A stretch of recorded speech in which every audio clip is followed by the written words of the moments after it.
बंद करो ये बकवास। It's my order, shoot him. Sorry sir, हमें लखिया को मारने का आदेश मिला है, एसपी पवन सिंह को नहीं।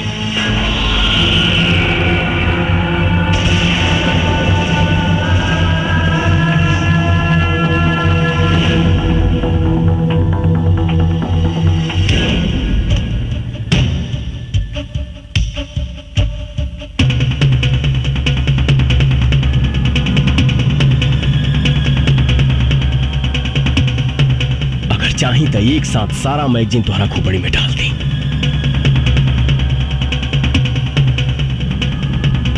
लेकिन सर, आपकी मौत समस्या का समाधान नहीं। समस्या है भ्रष्टाचार, आतंक, और इसे हम पुलिस वाले ही खत्म करेंगे।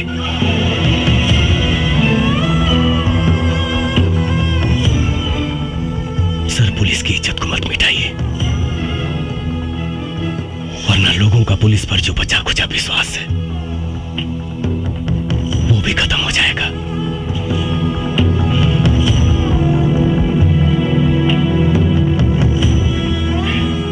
आपकी आने वाली पीढ़ी थूकेगी आप पर। सर, मैं ही अकेला भारत मां का बेटा नहीं हूं, भी उसी मां की कोख से जन्म लिए हैं। फिर आपका खून काला कैसे हो गया सर? बचा लीजिए इस वर्दी की गरिमा को, प्लीज। बस बस, मुझे अब और शर्मिंदा मत करो। इस हरामजादे नेता के हराम की कमाई खा खा कर मेरी आंखों पर पट्टी पड़ गया था। आज तुमने मेरी आंखें खोल दी, मेरे ज़मीर को जगा दिया है तुमने। मेरा दिल आज तुम्हें सैल्यूट करने को कह रहा है। आज सैल्यूट यू। मैं भूल गया था कि मैं भी एक देश का सिपाही हूं। ऐसे भ्रष्ट नेता जो देश को खा खा कर बर्बाद कर रहे हैं, आखिर नुकसान तो हमारा ही है ना। पवन, मैं इस वर्दी की कसम खाकर कहता हूं कि चाहे अंजाम जो कुछ भी हो, आज के बाद सिर्फ और सिर्फ मैं इंसाफ के लिए लड़ूंगा। वाह वाह वाह वाह, आपस में बड़ा भाईचारा फूट रहा बा। ए डीआईजी, मत भूल, तोर औकात एक होम गार्ड के भी ना रहल। तोरा के डीआईजी हम बनौली हम। अगर हम तोरा के बना सकीला ना तो तोरा के मिटा भी सकीला। हमरा से गद्दारी तोरा के बहुत भारी पड़ी।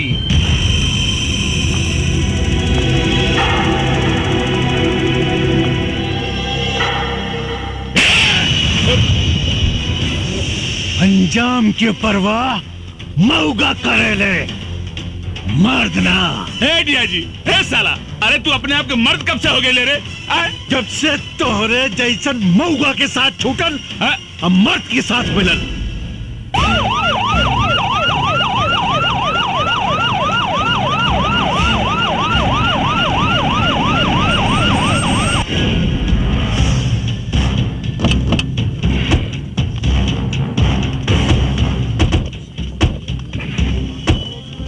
पवन, बहुत अच्छा हो गई। सीएम साहब खुद आ गए। आज पूरा देश लाइव देखी कि देश के भ्रष्ट नेता कैसे देश के सौदा करेले।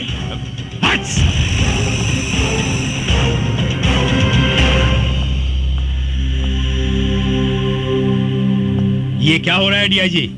भोला यादव सुरक्षित तो हैं? जी सर, भोला यादव बिल्कुल सुरक्षित है, लेकिन लखिया ने उन्हें अपने कब्जे में ले लिया है।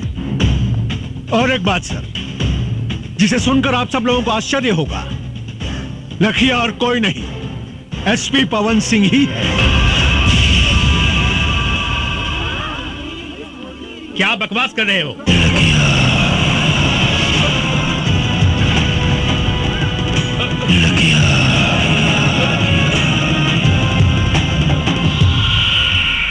बकवास ना सीएम साहब, ये सच्चाई है। जी हाँ सर, भोला यादव के कहने पर ही मैंने थाना लुटवाने का नाटक किया।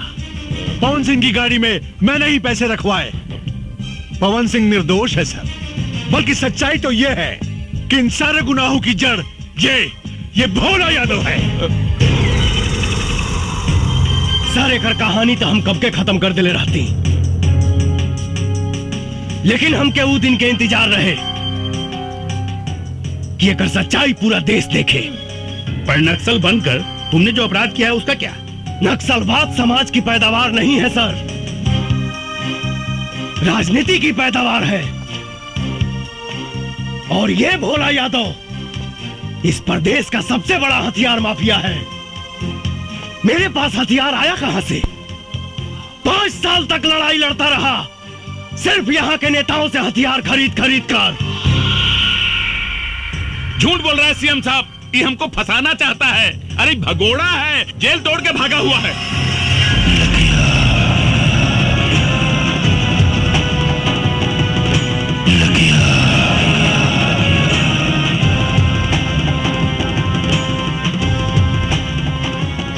तोरा झूठ और सच के फैसला था अभी। सीटी करी लो रामायण। पवन, तुम अपने आप को कानून के हवाले कर दो और भोला यादव को छोड़ दो। मैं तुम्हें पूरा विश्वास दिलाता हूं, कानून तुम्हारे साथ इंसाफ जरूर करेगा। कानून भोला यादव के घर में झाड़ू लगावेला सर। कानून का सजा दे ये कि जिस भोला यादव की आप बात कर रहे हैं, आज से 25 साल पहले चाय की दुकान पे चाय बनाता था।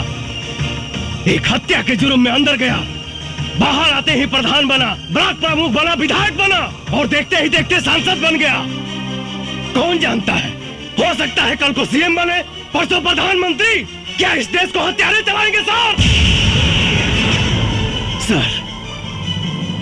सरकार ने इसको 1 लाख की सैलरी और 1 बंगला दिया है, लेकिन इसके पास 500 करोड़ की प्रॉपर्टी कहां से आई, किसी ने जानने की कोशिश की? नहीं। क्यों? सर, सच्चाई तो यह है कि इस देश को खतरा पाकिस्तान से नहीं, इस देश को खतरा चीन और जापान से नहीं, इस देश को खतरा है तो सिर्फ और सिर्फ यहां के नेताओं से है।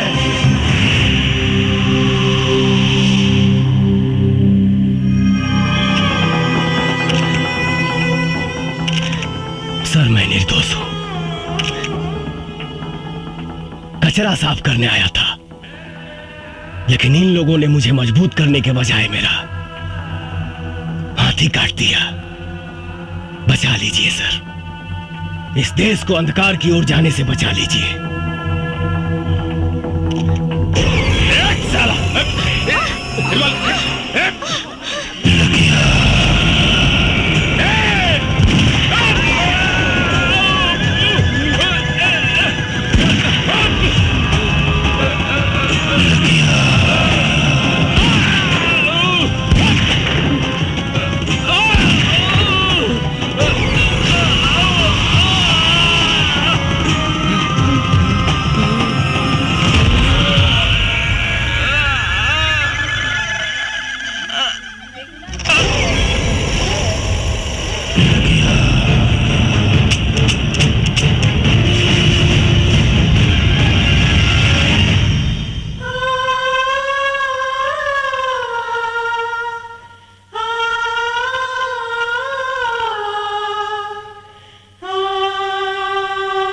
एसपी पवन सिंह ने वर्दी न पहनकर भी वर्दी वाला काम किया है। उन्होंने जो कुछ भी किया वो देश और समाज के हित में था। इसलिए अदालत एसपी पवन सिंह की वर्दी ससम्मान वापस करने का हुक्म देती है। इस देश को ऐसे सच्चे और ईमानदार पुलिस ऑफिसर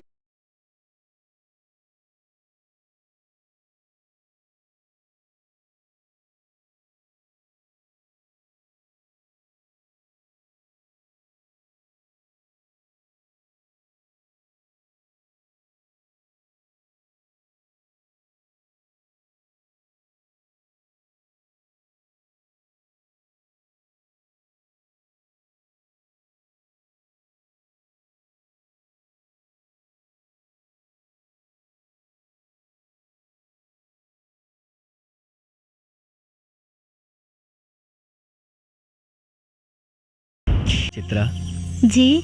हमार ट्रेनिंग तो पूरा हो गई। अब तू अपन पढ़ाई पूरा करके वकील बन जा। हमरा तोहरा से शादी करे के बा। शादी कैला से पहले बाबूजी से बात करे के पड़ी। अच्छा जी, ठीक बा। बस तोहर पढ़ाई पूरा हो जाए और हम कुछ दिन चार्ज लेके अपन ड्यूटी संभाल ली। ओकरा बाद तो हम तोहरा बाबूजी या माई से हाथ मांगे जरूर आई। मन तो करता कि हमहू रउआ साथे चली, लेकिन का करी, समाज के इतना बंधन बा।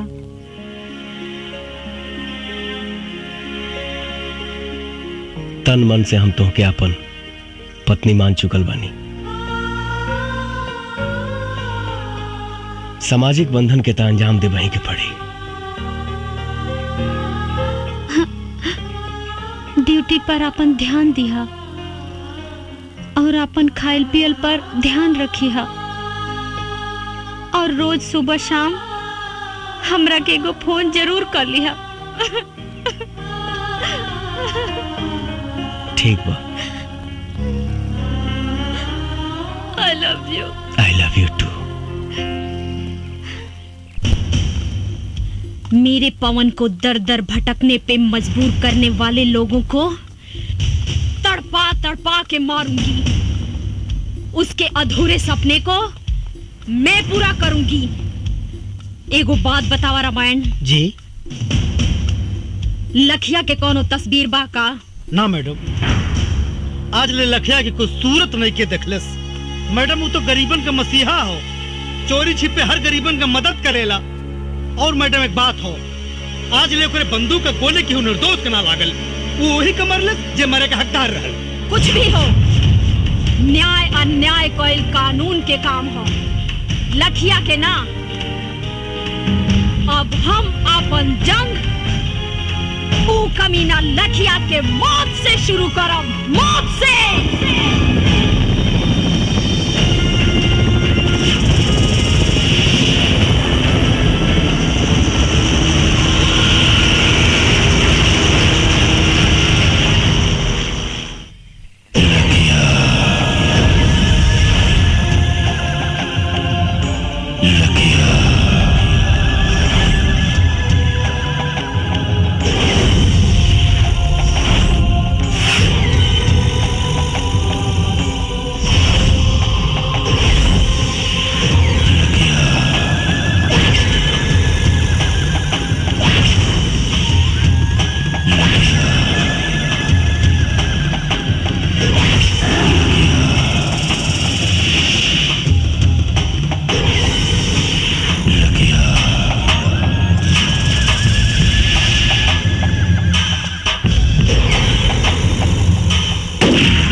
चित्रा, ये कौन चित्रा है रे?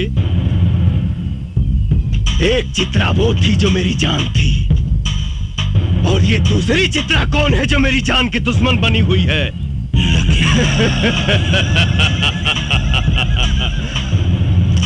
लखिया के मारे वाला भगवान के छोड़ के धरती पर केहू जन्म नहीं खेले ले।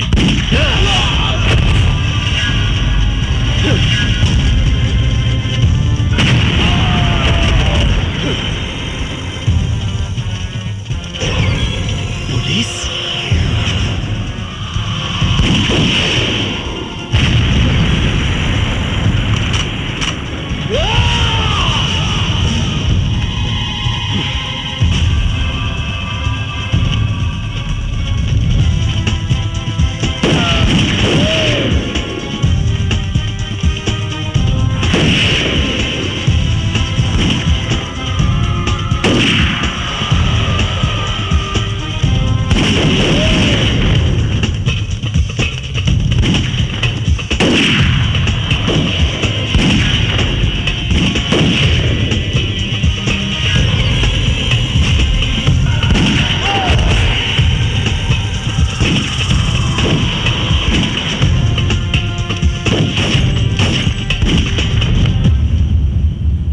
मैडम, लखिया के अड्डे पे जो पुलिस ने छापा मारा है उसके बारे में कुछ बताना चाहेंगे आप? जो काम 5 सालों में नहीं हुआ, हमारी टीम ने उसे 5 दिनों में कर दिखाया।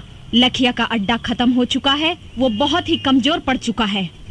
बहुत जल्द ही वो पकड़ा भी जाएगा। हमने दूसरा अटैक उस पे करने का ऐलान भी कर दिया है। या तो वो प्रदेश छोड़ देगा, नहीं तो वो मारा जाएगा।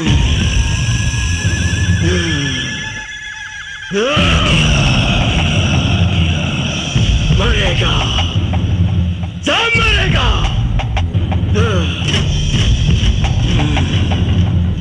भोला यादव मरेगा, चित्रा मरेगी, DIG मरेगा।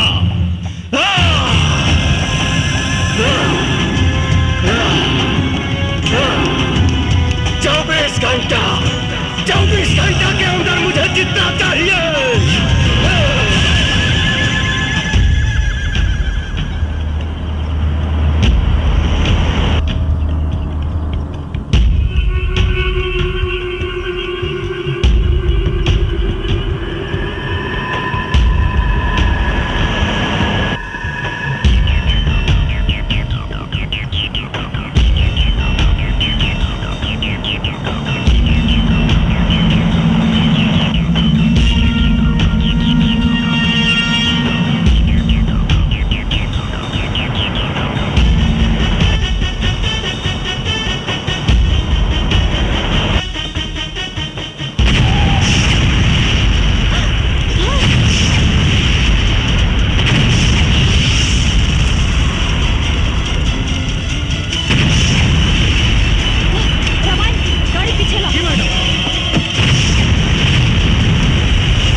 चारों तरफ माइंस बिछल बा।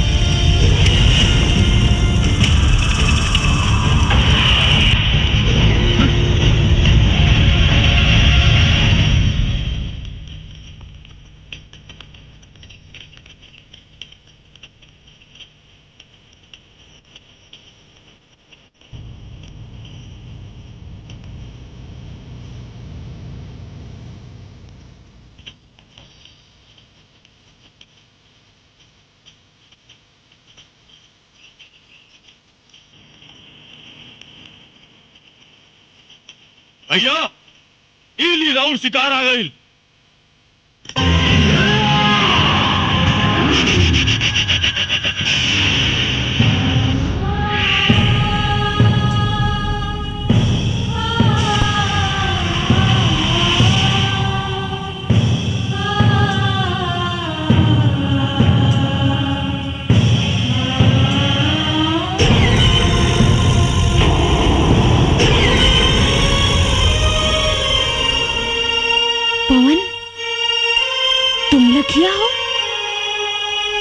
चित्रा, लेकिन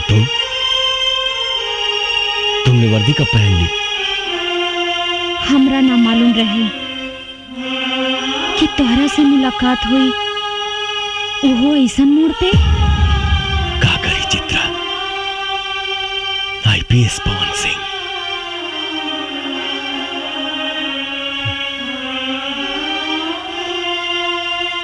हालात हमके नक्सलवादी बना देलस। हमरा भी तो हर अधूरा सपना पूरा करेला वर्दी पहने पे मजबूर होके के पड़ल पवन।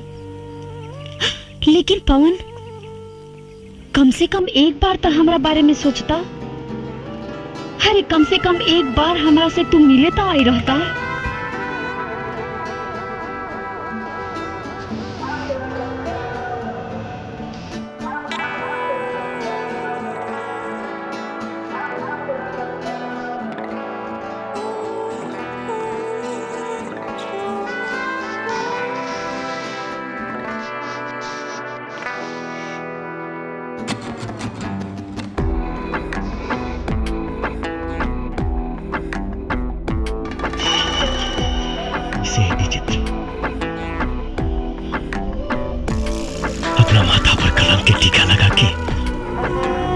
चित्रा पे तो भरोसा रखती हैं आप। उदास भी बा।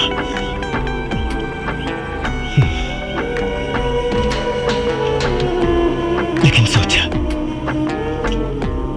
जौना लेखा के माई बाप की याद में रो रो के मर गई और वो अभागा अपना माई बाबूजी के चिता में आग तक ना लगा पौलस। हम तोहरा के काम होते गई थी, मर गई एसपी पवन सिंह। नया जन्म भइल बा हमार। लखिया हई हम, लखिया। लेकिन एकर अंजाम के परवाह मौका करेला, मरना। तू हमार हीरो बाड़ा पवन। हम चाहतानी कि तू सरेंडर कर दा। हम तहरा के बेगुनाह साबित करवाई।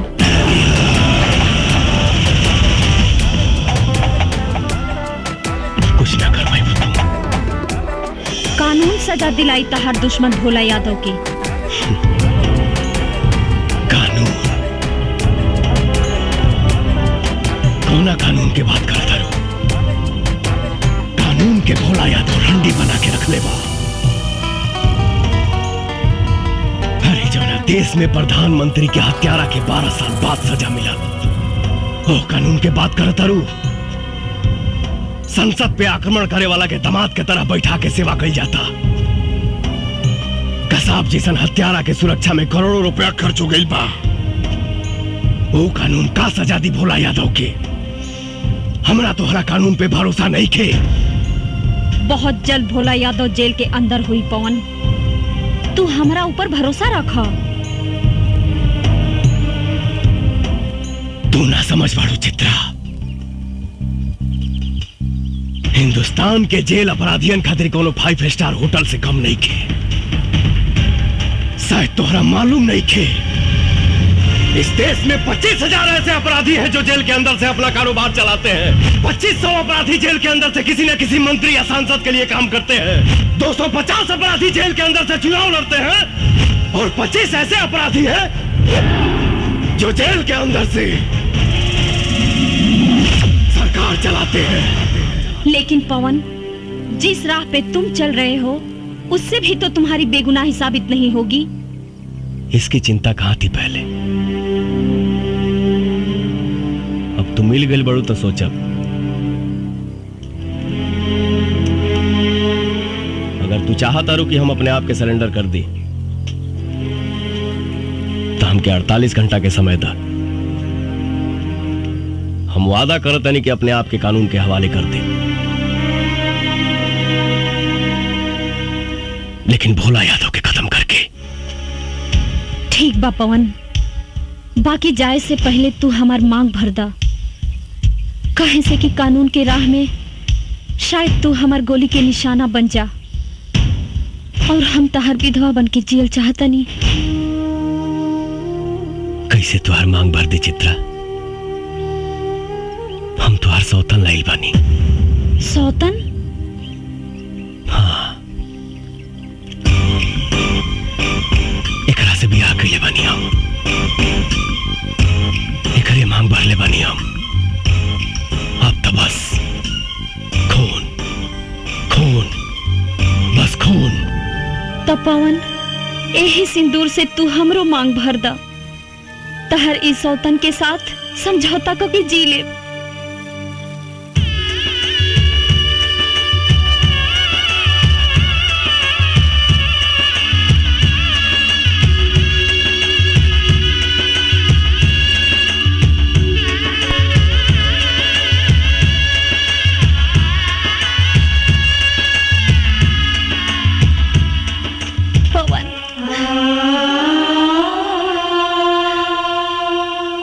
एसपी चित्रा, आप जहाँ कहीं भी हो हमें सिग्नल दें। पुलिस चारों तरफ से जंगल को घेर चुकी है। आप हमें सुन रही है तो सिग्नल दीजिए। बहुत देर से देखत बानी तोहन का प्रेम लीला। अब पुलिस आ गई बा, तोहन के कहानी खत्म।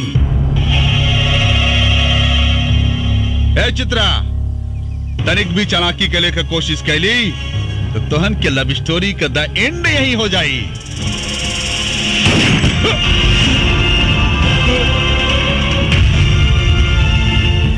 रामायण साला दोगला पुलिस वाले पर गोली चलाता है।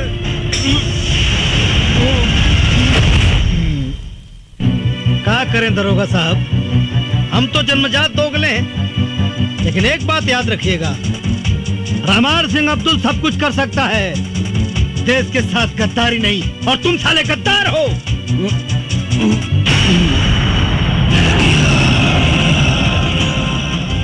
राजपूत के वादा बा 48 घंटा में मिला।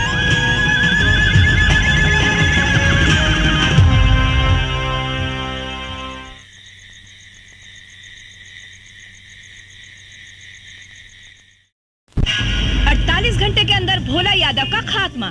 एसपी चित्रा का दावा कि 48 घंटे के अंदर लखिया को जिंदा गिरफ्तार करेंगी, लेकिन लोगों का कहना है कि लखिया ने आज तक किसी बेगुनाह को नहीं मारा। किस वजह से लखिया भोला यादव के पीछे पड़ा है, ये लोगों के बीच एक बहुत बड़ा सवाल बना हुआ है। आज तक लखिया ने जो फरमान जारी किए हैं वो उसे पूरे किए हैं। अब ये देखना है कि इस बार लखिया अपने मकसद में कामयाब होता है या नहीं। कोई कुछ भी साफ साफ बता नहीं पा रहा है, लेकिन सबको इंतजार है पूरे 48 घंटे पूरे होने का। अब देखना है एसपी चित्रा लखिया को पकड़ने के लिए क्या क्या प्लानिंग्स करती है। क्या एसपी चित्रा से किसे पकड़ पाएगी या नहीं? क्या लखिया अपने मकसद में कामयाब होगी? टीवी पर अखबारों में आपको अपना फोटो देखकर बहुत अच्छा लग रहा होगा ना। क्या जरूरत थी लखिया को उंगली करने की? अरे कोनो काम करने से पहले ओकर रणनीति बनावे के पड़ेला। रणनीति बना बना के 5 साल बीत गए। लखिया के एगो तस्वीर भी निकाल पाऊनी रहो लोग। अरे हम तो कम से कम इतना तो कह दिहनी कि वो आत्मसमर्पण करे के ऐलान कर दिहलस। लेकिन भोला यादव के जान से मारे के धमकी भी दे ले बा। जी मंत्री जी, जल्दी हमारे बंगले पास जाओ। जी सर, मैं अभी आता हूँ। मंत्री जी का फोन था, मैं बाद में तुमसे मिलता हूँ।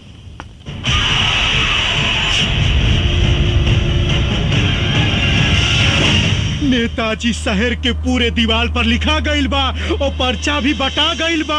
48 घंटा के अंदर लखिया रउआ के खत्म कर दी और फिर पुलिस में आत्मसमर्पण करी। हमारा बहुत डर लागत बा। घंटा उखाड़ी लखिया साला हमार। अरे उस साला के तो हम ऊ हाल करब कि जिंदगी में कभी सोचले भी ना होई। ओकर सारे का हाथ पैर काट के ओकरे पछवाड़े में बांस घुसेड़ दे। ओकर सारे के जियल मुहाल हो जाई।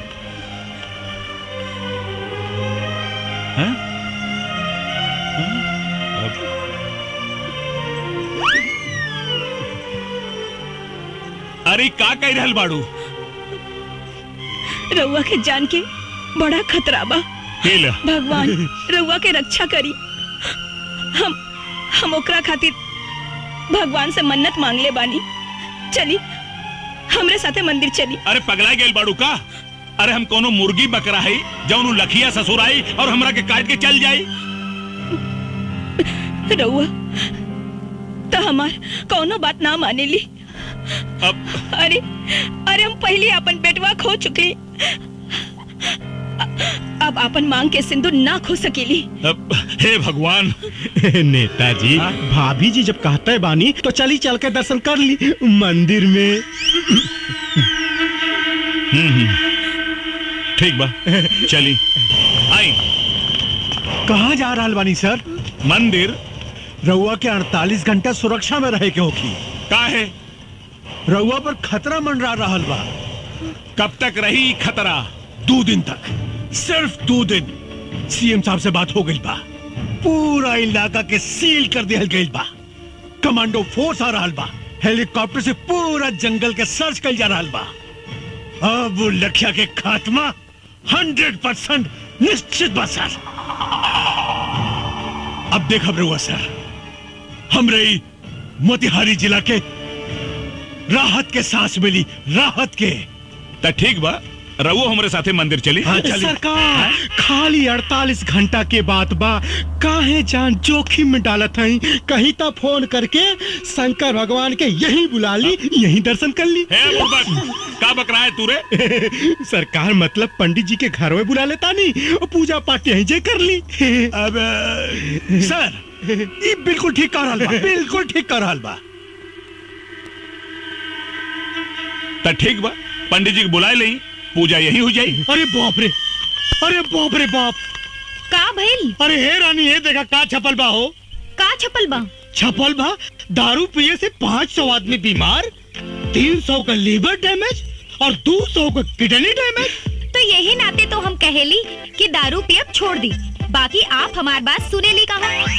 अच्छा और नहीं तो का। हाँ ठीक बा। बंद माई का बंद। हमारा दिमाग डिस्टर्ब हो गई। आज के बाद बंद बंद बंद बंद। हाँ? एकदम बंद बंद बंद। हम आवतनी। अरे ये हमारा रसगुल्ला, ये भोरे भोरे सच के कहा जाता रू। हम मंदिर जाता नहीं। अच्छा कितना दिन से मंदिर मस्जिद में जाके देवी देवता से मन्नत मांगत रहनी कि रउआ जौन दिन शराब पियब छोड़ दे, वो दिन हमार जिंदगी के सबसे खुशी के दिन हुई। अच्छा हाँ, और आज भगवान हमार सुन लेहलन। हम जाता नहीं। अरे नास पीटी, एक बात बताओ, तो के कहलस कि हम शराब पियब बंद कर देनी? हे भगवान, अब ही रउआ तो कहनी की। का कहनी है? आज से बंद, आज से बंद। ये जानो, इधर आओ। हम ना कहनी है कि शराब पियब बंद, हम कहनी है इस साला कमीना अखबार घर में आई बंद। चल घर के अंदर। झलक दिखाए के मंदिरा जात है, शराब पियब बंद।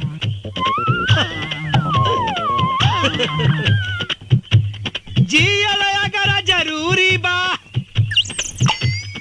तो पियल बहुत जरूरी बा।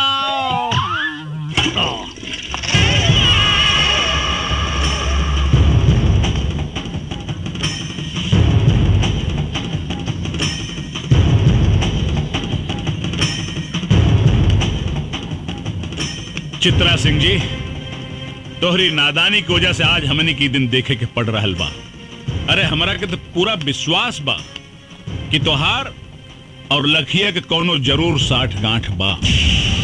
ई तो वक्ते बताई नेताजी कि केकर केकरा से 60 गांठ बा। लखिया कोनो चीन और अमेरिका से हथियार ना मंगावेला। ये तो आप लोगों का शासन प्रशासन ही इतना कमजोर है कि आप लोगों के हथियार से आप लोगों से ही लड़ रहा है। चित्रा! चिल्लाई मत, खाली जवाब दी। अगर लखिया पुलिस से टक्कर ले रहल बा तो ओकरा पास हथियार आवेला कहां से? तुम्हारे कहने का मतलब है कि प्रशासन उसे हथियार सप्लाई करता है? जी हाँ, शासन प्रशासन के कुछ गद्दार लोग जिनका पर्दाफाश बहुत जल्द होगा।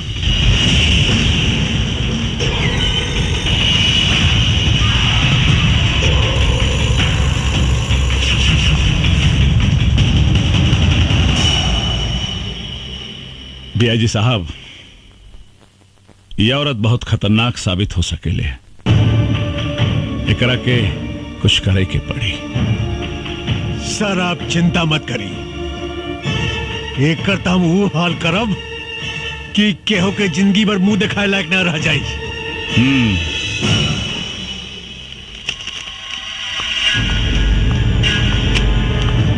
एक मंत्री से बात करने की तमीज नहीं है तुमको उनके औकात का पता नहीं है। मुझे बहुत अच्छी तरह पता है सर उनकी औकात।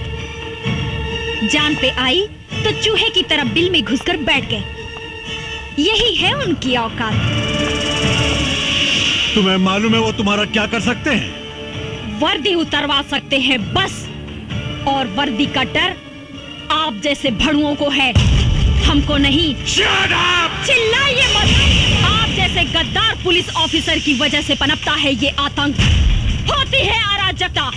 वरना पुलिस अपने पे आ जाए तो अपराधी अपराध करने के बारे में सोचने से पहले ही मुंह देगा। तुम हद से ज्यादा बढ़ रही हो चित्रा।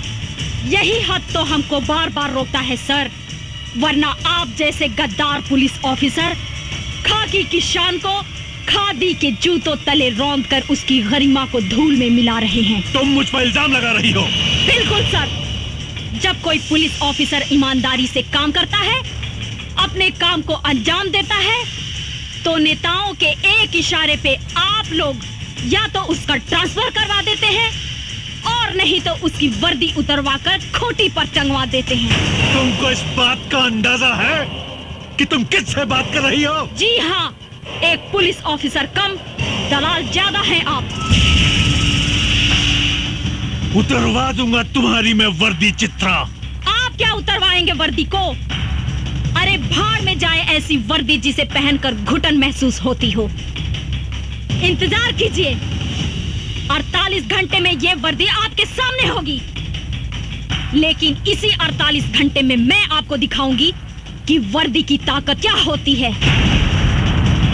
लखिया को जिंदा मैं पकड़ कर लाऊंगी, ये मेरा वादा है।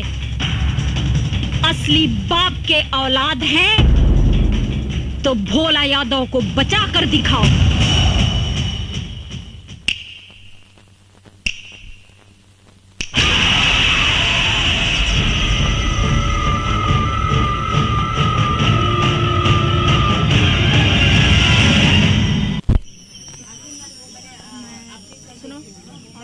अच्छा, कैमरे की लेंस सारा सही से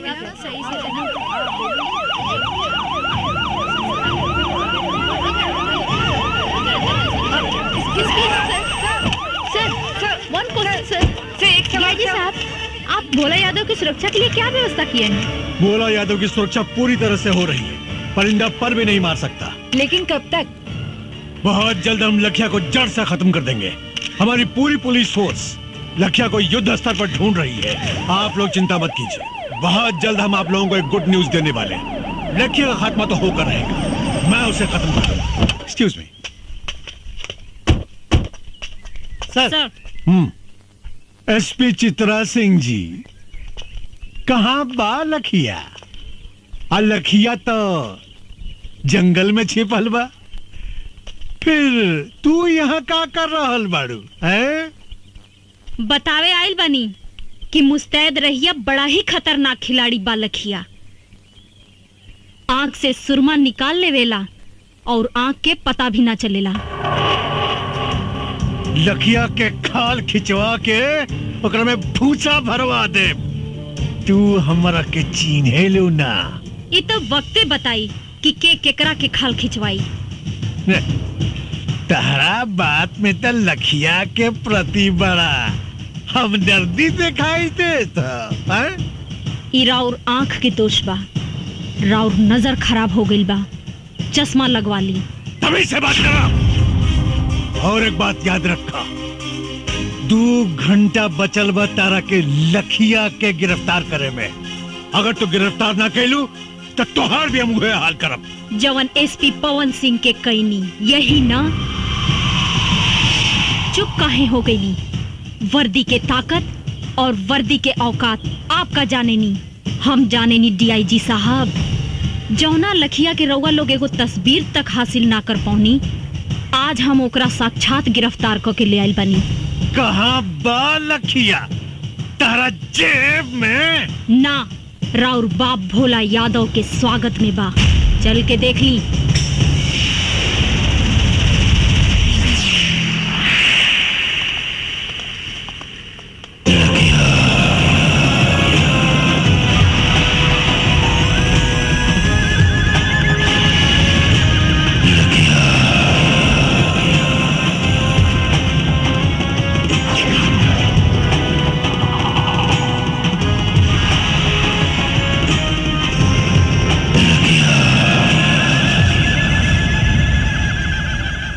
आइए सर, आइए, स्वागत है आपका। का भइल सर? हमके जिंदा देख के करंट लाग गइल का? ढेर मत सोची, हम ही हैं पवन सिंह उर्फ लखिया। पवन सिंह को लखिया बनाने में सबसे बड़ा योगदान आप ही का है। अच्छा, तत्ते ही हमें लखिया के आड़ में आतंक फैलावे वाला देशद्रोही पवन सिंह। देशद्रोही तत्ते हमें जवानी वर्दी पहिर के देश के साथ गद्दारी कर रहा बड़े। पूछ अपना आत्मा से, पूछ अपना जमीर से, पूछ कि देशद्रोही ते हवे बाकी हम।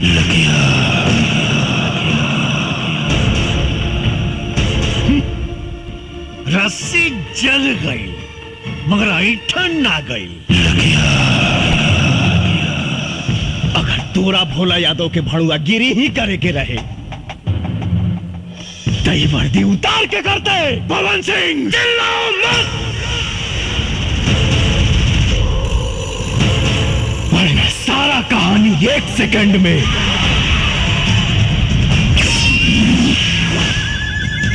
खत्म कर दे।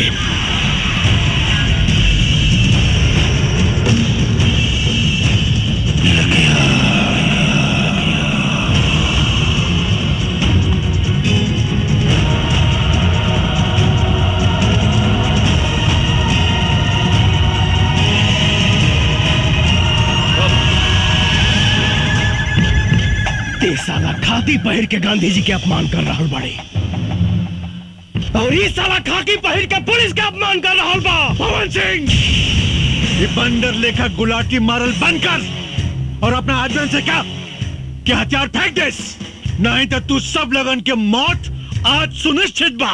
हे डीआईजी है, ये भाषणबाजी बंद कर और बाहर से फोर्स मंगाओ और खत्म कर सारे के, खत्म कर। खत्म तो हम तोहरा के करब रे। तो संसद में बैठ के देश के सौदा कर रहा बा। रुक जा पवन सिंह, नहीं तो गोली मार दे। अरे तो मुंह का दिखाता रे, मार गोली मार। शेरनी के दूध पियले बानी, पवन सिंह के मारे ला करेजा चाहिए। भोला यादव के कुत्ता ऊपर फेंकल रोटी खाए वाला साला हमरा के का गोली मारी।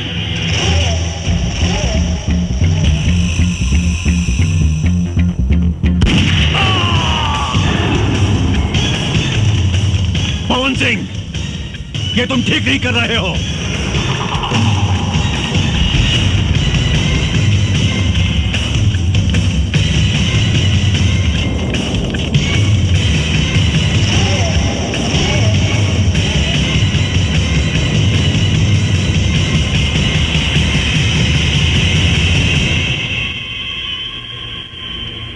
एसपी पवन साहब, आप ही लखिया हैं?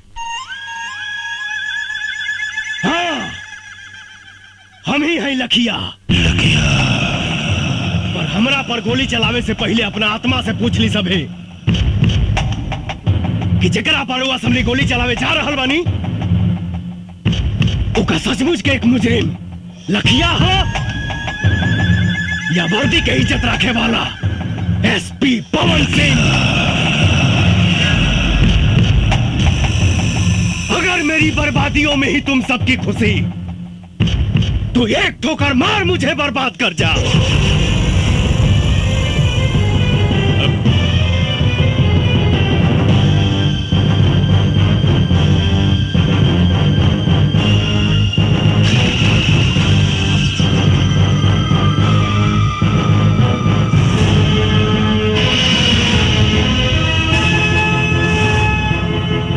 सर, हमने आपके जैसा ईमानदार पुलिस ऑफिसर नहीं देखा सर।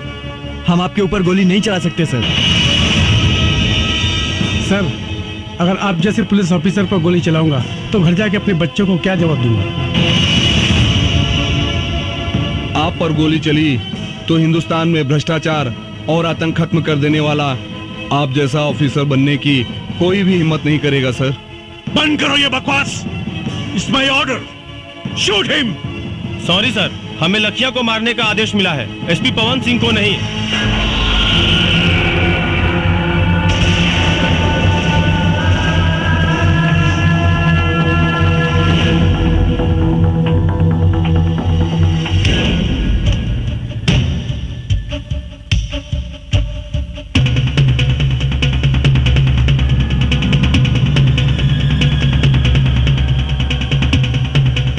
चाही तो एक साथ सारा मैगजीन तुम्हारा खोपड़ी में डाल दी।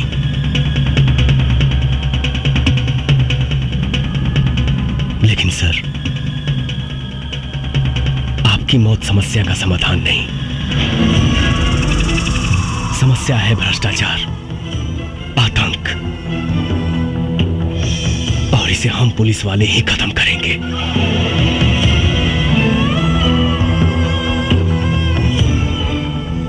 सर, पुलिस की इज्जत को मत मिटाइए,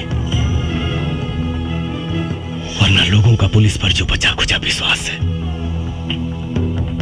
वो भी खत्म हो जाएगा।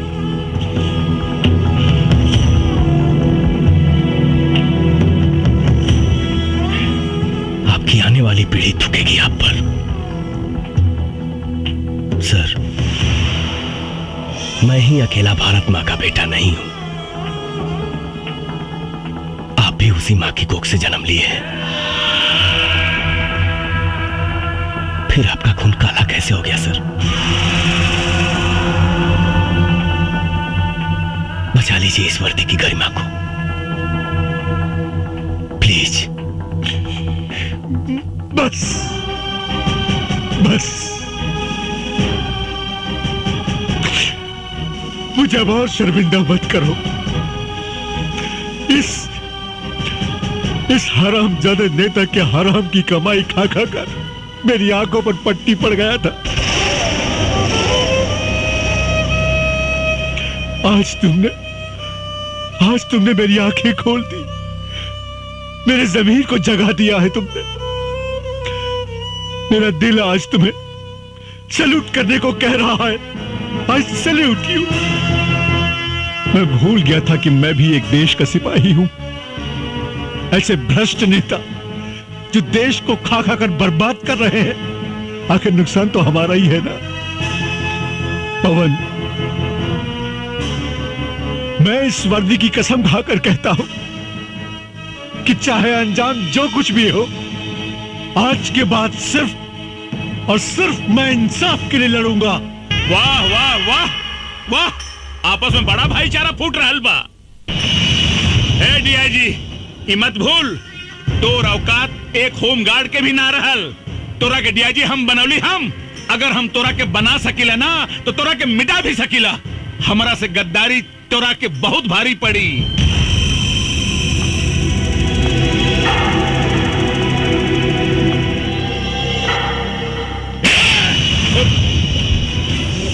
अंजाम की परवाह मऊगा करेले, मर्द ना। ए डीआईजी, ए साला, अरे तू अपने आप के मर्द कब से हो गए ले रे? जब से तोहरे जैसन मऊगा के साथ छूटल, अब मर्द के साथ मिलल।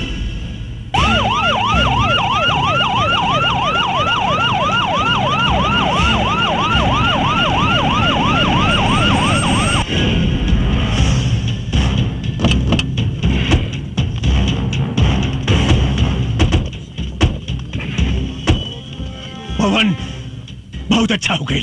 सीएम साहब खुद आ गए। आज पूरा देश लाइव देखी कि देश के भ्रष्ट नेता कैसे देश के सौदा करेले।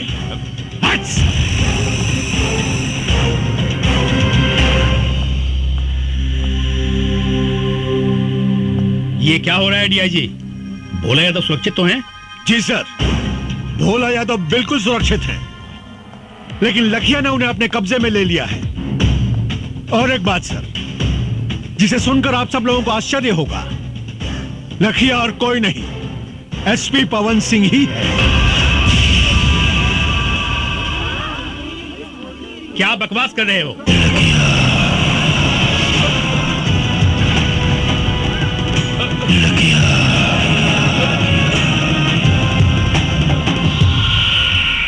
बकवास ना सीएम साहब, ये सच्चाई है। जी हाँ सर, भोला यादव के कहने पर ही मैंने थाना लुटवाने का नाटक किया। पवन सिंह की गाड़ी में मैंने ही पैसे रखवाए। पवन सिंह निर्दोष है सर, बल्कि सच्चाई तो यह है कि इन सारे गुनाहों की जड़ ये भोला यादव है। सारे घर कहानी तो हम कब के खत्म कर दिले रहती,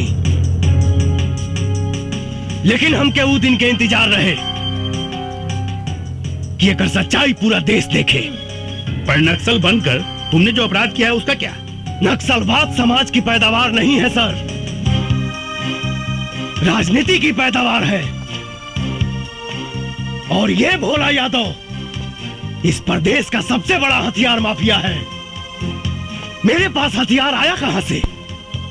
5 साल तक लड़ाई लड़ता रहा, सिर्फ यहाँ के नेताओं से हथियार खरीद कर। झूठ बोल रहा है सीएम साहब, ये हमको फंसाना चाहता है। अरे भगोड़ा है, जेल तोड़ के भागा हुआ है।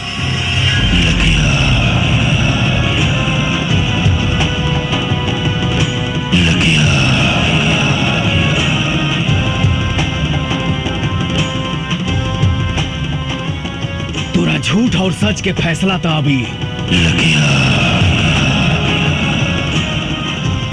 सीटी करी लो रामायण। पवन, तुम अपने आप को कानून के हवाले कर दो और भोला यादव को छोड़ दो। मैं तुम्हें पूरा विश्वास दिलाता हूं, कानून तुम्हारे साथ इंसाफ जरूर करेगा। कानून भोला यादव के घर में झाड़ू लगावेला सर। कानून का सजा दे ये कि जिस भोला यादव की आप बात कर रहे हैं, आज से 25 साल पहले चाय की दुकान पे चाय बनाता था। एक हत्या के जुर्म में अंदर गया, बाहर आते ही प्रधान बना, ब्लॉक प्रमुख बना, विधायक बना और देखते ही देखते सांसद बन गया। कौन जानता है, हो सकता है कल को सीएम बने, परसों प्रधानमंत्री। क्या इस देश को हत्यारे चलाएंगे सर? सरकार ने इसको 1 लाख की सैलरी और 1 बंगला दिया है, लेकिन इसके पास 500 करोड़ की प्रॉपर्टी कहां से आई, किसी ने जानने की कोशिश की? नहीं। क्यों? सर, सच्चाई तो यह है कि इस देश को खतरा पाकिस्तान से नहीं, इस देश को खतरा चीन और जापान से नहीं, इस देश को खतरा है तो सिर्फ और सिर्फ यहाँ के नेताओं से है।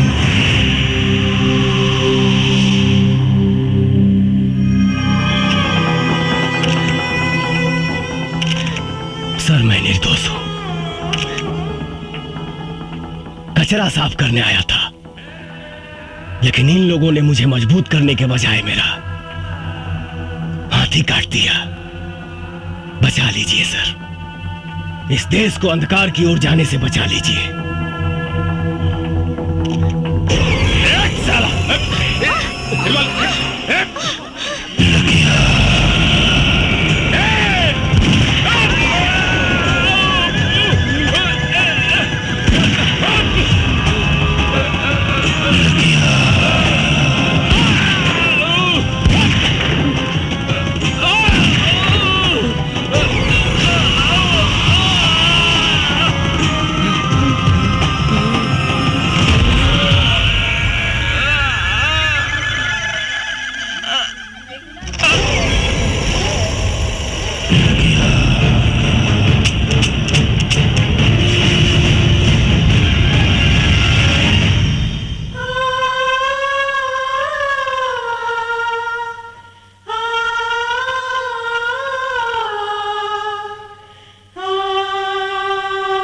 एसपी पवन सिंह ने वर्दी न पहनकर भी वर्दी वाला काम किया है। उन्होंने जो कुछ भी किया वो देश और समाज के हित में था। इसलिए अदालत एसपी पवन सिंह की वर्दी ससम्मान वापस करने का हुक्म देती है। इस देश को ऐसे सच्चे और ईमानदार पुलिस ऑफिसर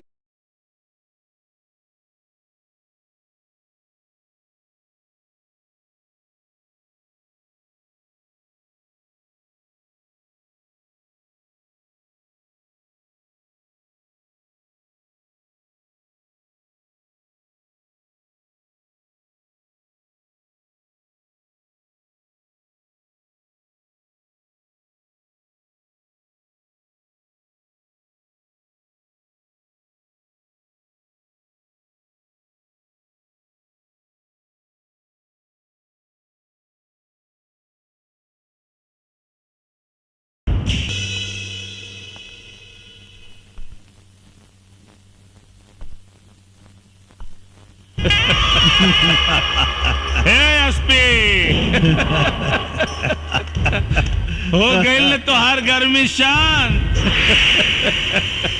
कुछ भी होके के चाहत रहल, लेकिन तोरा हमारा मुन्ना पर हाथ ना उठावे के चाहत रहल।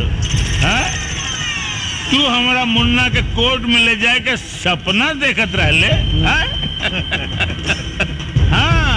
सपना तो सच हो गई। अब कोर्ट में मुन्ना ना, तू जैबे तू, और कटघरा में भी तू ही खड़ा रहबे। डीआईजी साहब देखली ना, एसपी पवन सिंह के हीरो से जीरो बना देली। चुप! अरे साला तोर गर्मी तो हम ठंडा करब हम। तू चिंता मत कर, कल जब तू कोर्ट से छुटबे ना तो जेल में ना पहुंचबे। जवन जनता तोरा के भगवान मानत रहल ना, वह जनता तोरी जान के दुश्मन बनी। हे एसपी, अब तोर मौत भीड़ में होगी, भीड़ में। जाना तारे काहे से कि वो भीड़ में हमरा अपना आदमी रहेंगे, जवन तोरा काम तमाम करी है। चली डीआईजी साहब, चली रहुआ, चली। डीआईजी साहब, ये वर्दी के कलंकित मत करी, नहीं तो पुलिस और दलाल में कोनो अंतर ना रह जाए। साला देशद्रोही। दरोगा जी सर, ड्यूटी मुस्तैदी से होवे के चाहिए। हाँ। और कोनो कीमत पर दरवाजा ना खोले के चाहिए, बुझला? हाँ।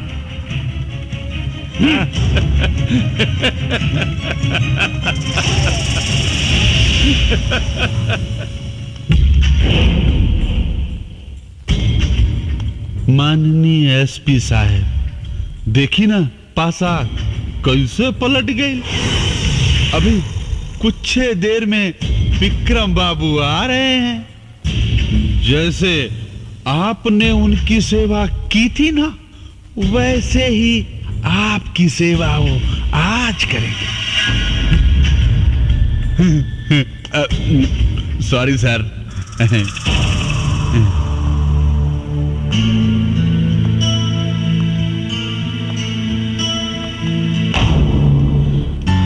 साहब,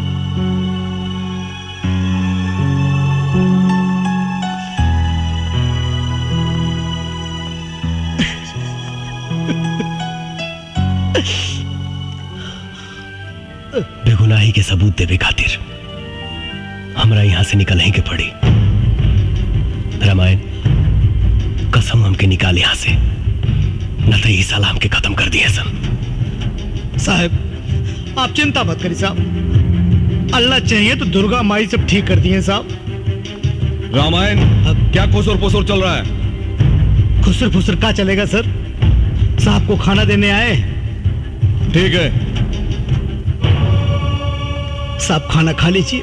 ना रामायण, आपकी भाभी ने बड़े प्यार से भेजा है सर, खा लीजिएगा प्लीज।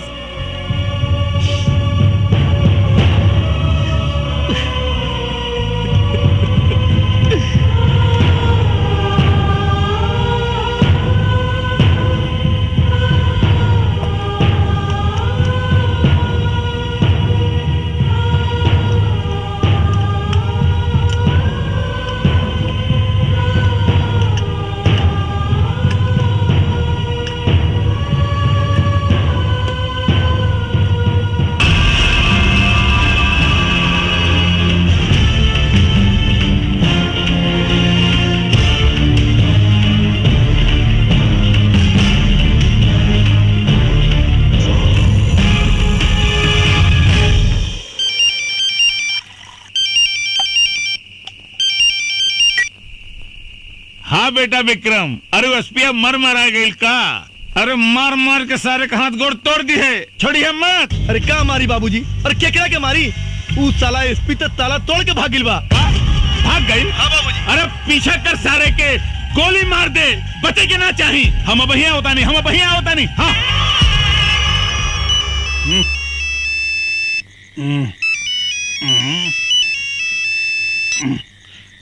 हाँ जी नेताजी।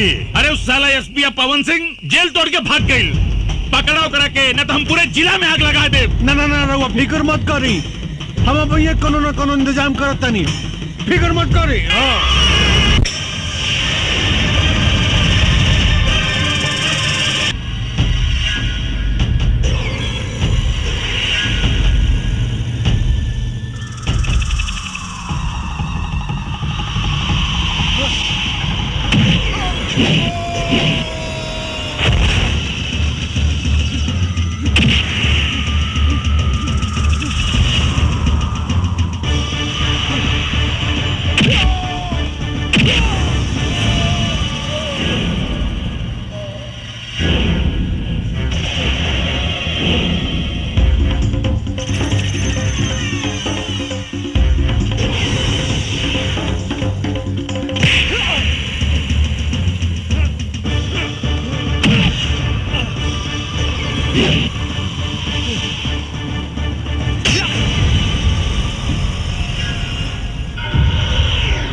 विक्रम, विक्रम, अरे बेटा विक्रम, विक्रम, अरे बेटा विक्रम, अरे विक्रम, के मार देलेस तोरा के बेटा, के मार देलेस? अरे देख विक्रम कोनो मार देलेस रे। अरे विक्रम, जे तोरा के मरले में ओकरा सारे के छोड़ब ना, जान से मार दे सारे के। अरे हमार बेटवा के मार देलेस रे।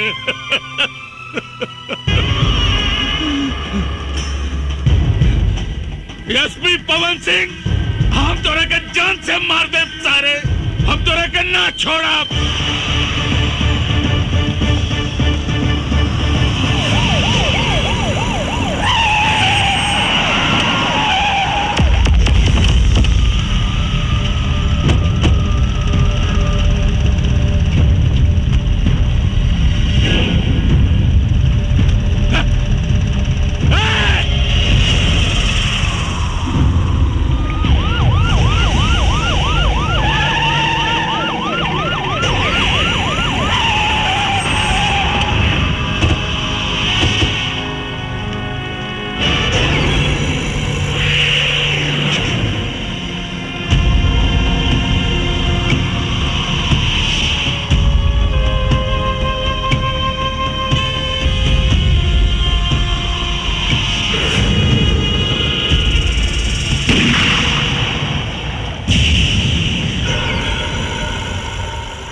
पवन सिंह के पता चलल कि वो कहाँ बाड़े? मैडम, हम साहब के बहुत ढूंढनी, पूरे इलाका के चप्पा चप्पा ढूंढनी, बाकी कुछ पता ना चल कि साहब कहाँ बाड़े।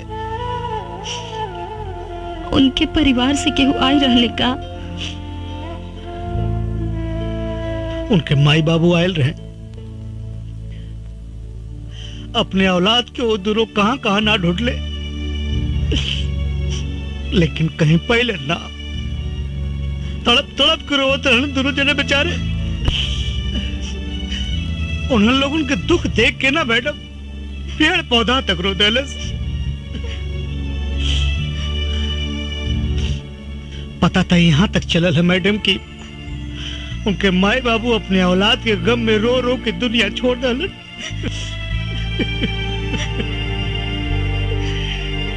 आखिर पवन सिंह गईले कहाँ? कुछ पता ना मैडम, लोग कहे कि मर गए पवन सिंह। नहीं, मेरा पवन कभी नहीं मर सकता।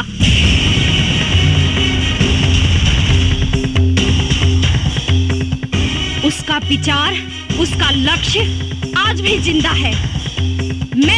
मारूंगी उसे। अपने पवन के सपनों को मैं पूरा करूंगी। मैडम, हम कुछ समझ नहीं ना। आपका पवन सिंह, आप जाने लो पवन सिंह साहब के? हाँ रामायण, पवन सिंह हमारे होने वाले पति थे। शादी होने वाली थी हमारी उनसे। हम दोनों बहुत प्यार करते थे एक दूसरे से। हमारा प्यार कॉलेज से शुरू हुआ था। तो हमेशा लेट आवेलू चित्रा। अरे आज कितना लेट हो गई ना। ये क्या बदतमीजी है? अंग्रेजी में समझाई कि हिंदी में? व्हाट? रैगिंग, रैगिंग हो रहल बा। तो हमरा के करा ना रैगिंग। Half ticket. हम हाफ टिकट नहीं की। तोरा नहीं क्या मालूम? कॉलेज में जितना लड़की भी है ना, वो सब हमार गर्लफ्रेंड भी है। अच्छा हाँ। ये बोला कर इतना तक इन्हें क्या करता? तू रास्ता से हटबा कि ना? पहले हमारा सवाल के जवाब द, तबे हटब। कैसन सवाल? आई लव यू के हिंदी में का कहल जाला? हाँ बोला बोला बोला बोला बोला क्या निकू बोला बोला ना, जल्दी बोला। Shut up. गलत जवाब। आई लव यू के मतलब बोला मैं तुमसे प्यार करती हूँ। तोहसे? अरे तोहसे तो हमर जूती भी ना प्यार करे। चलो हो। चलो।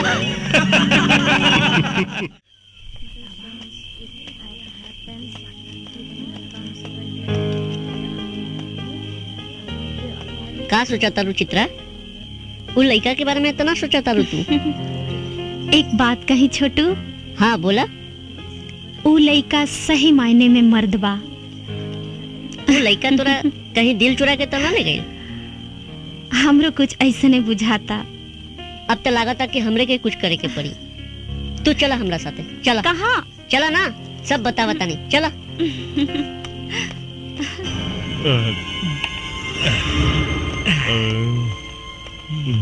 कहाँ ले जाता रहा छोटू? चला ना, बता नहीं। इतना रात के, इतना सज धज के, ई हाफ टिकट के साथे कहवा घूमे जाता हो? छोड़ा रास्ता जाए दो। और ना जाए देव तो। तो ठीक ना होई। ये अपना कॉलेज के लड़की बिया, एकरा साथे छेड़खानी ठीक नहीं के। ए मैडम, अरे हम बानी नू, घबराइया मत।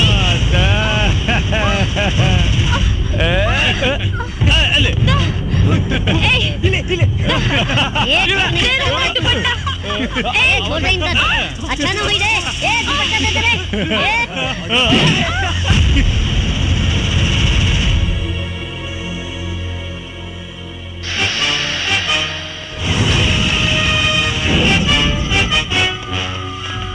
रुक।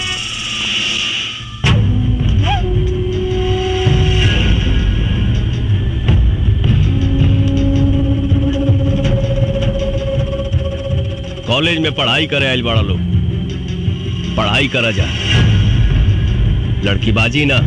अबे साले, लड़की देखी नहीं कि आगे हीरो बनने। अभी आईपीएस का एग्जाम दिया, एसपी बना नहीं। पहले हम तो भोग लगा लें, तेरा भी नंबर आएगा।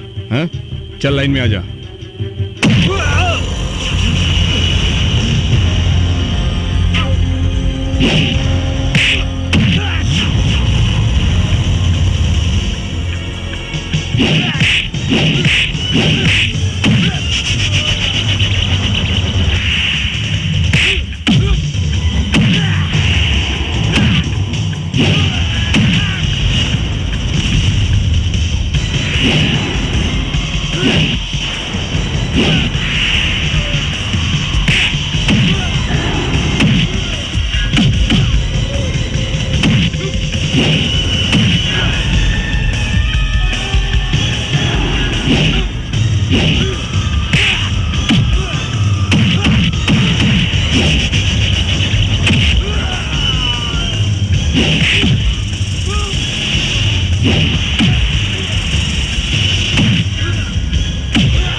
माफ कर दो, माफ कर दो।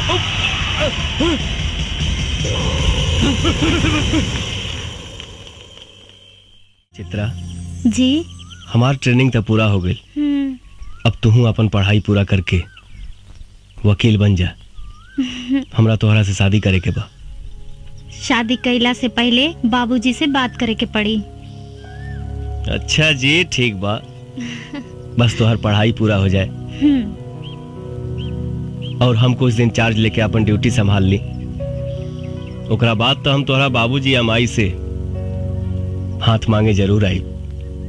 मन तो करता कि हम हूँ रउआ साथे चली, लेकिन का करी, समाज के इतना बंधन बा।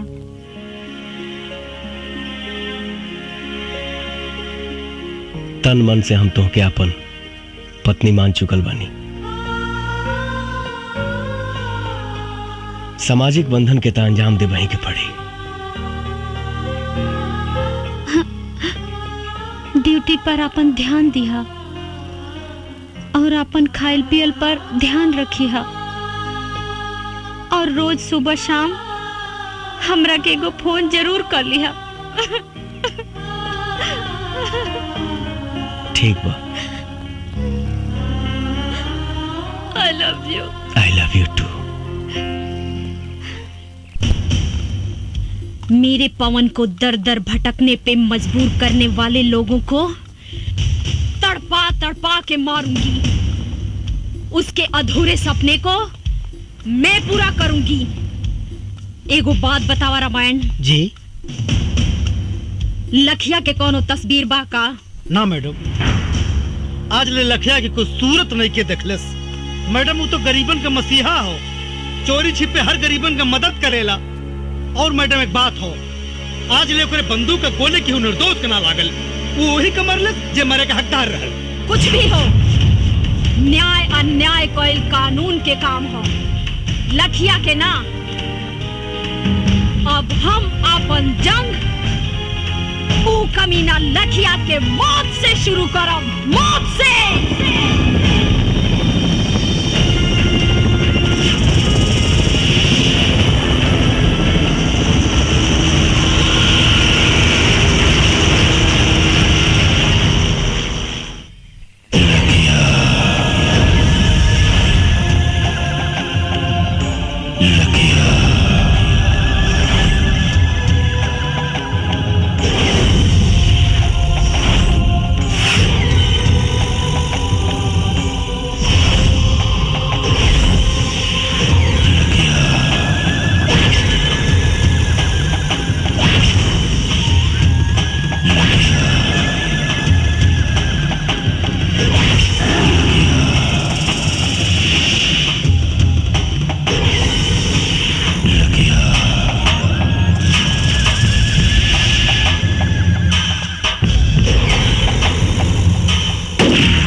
चित्रा,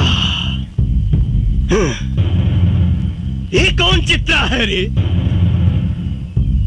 एक चित्रा वो थी जो मेरी जान थी, और ये दूसरी चित्रा कौन है जो मेरी जान की दुश्मन बनी हुई है?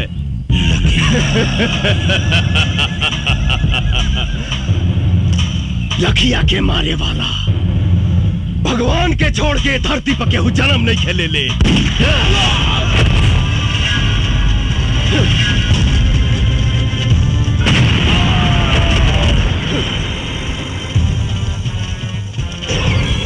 पुलिस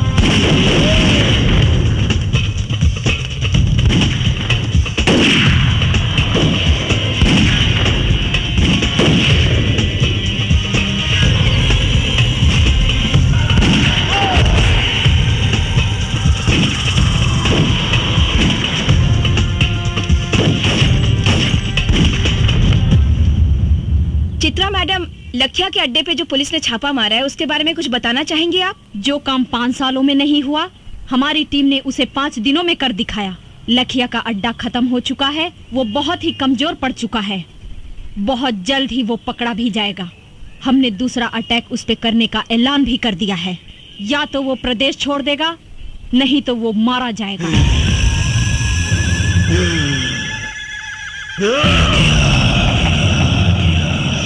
मरेगा, सब मरेगा।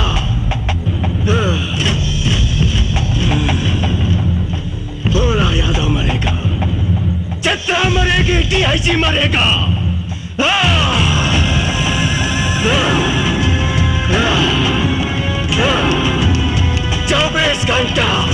24 घंटा के अंदर मुझे चित्रा चाहिए।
चारों तरफ माइंस बिछल बा।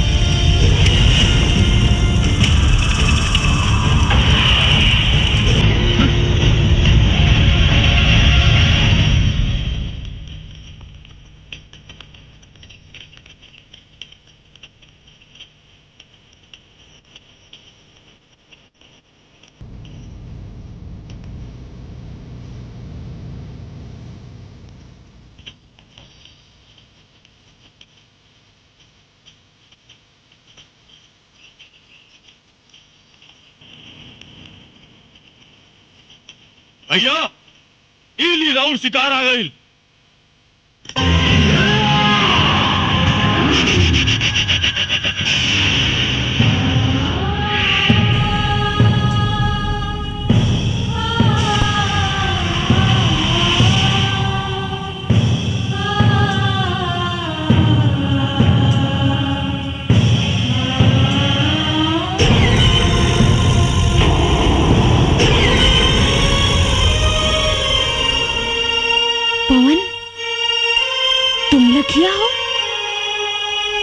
चित्रा, लेकिन तुमने वर्दी कब पहन ली? हमरा ना मालूम रहे कि तोहरा से मुलाकात हुई वो ऐसा मोड़ पे। का करी चित्रा, IPS पवन सिंह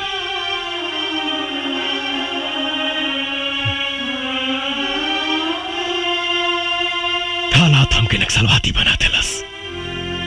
हमरा भी तो हर अधूरा सपना पूरा करेला वर्दी पहने पे मजबूर होके के पड़ल पवन। लेकिन पवन, कम से कम एक बार तो हमरा बारे में सोचता। अरे कम से कम एक बार हमरा से तू मिले तो आई रहता।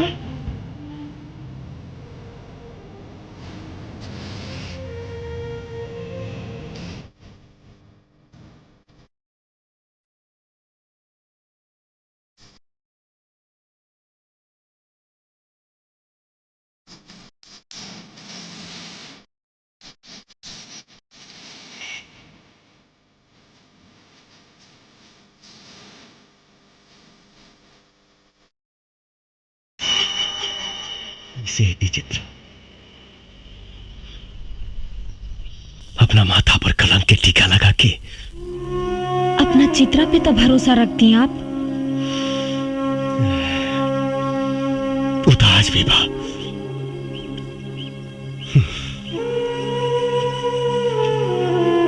लेकिन सोचा जौना लेखा के माई बाप अपना लड़का की याद में रो रो के मर गई और वो अभागा अपना माई बाबूजी के चिता में आग तक ना लगा पौलस। हम तोहरा के काम होते गई थी, मर गई एसपी पवन सिंह। नया जन्म भइल बा हमार। लखिया हई हम, लखिया। लेकिन एकर अंजाम के परवाह मौका करेला, मर्द ना। तू हमार हीरो बाड़ा पवन। हम चाहतानी कि तू सरेंडर कर दा, हम तहरा के बेगुनाह साबित करवाई।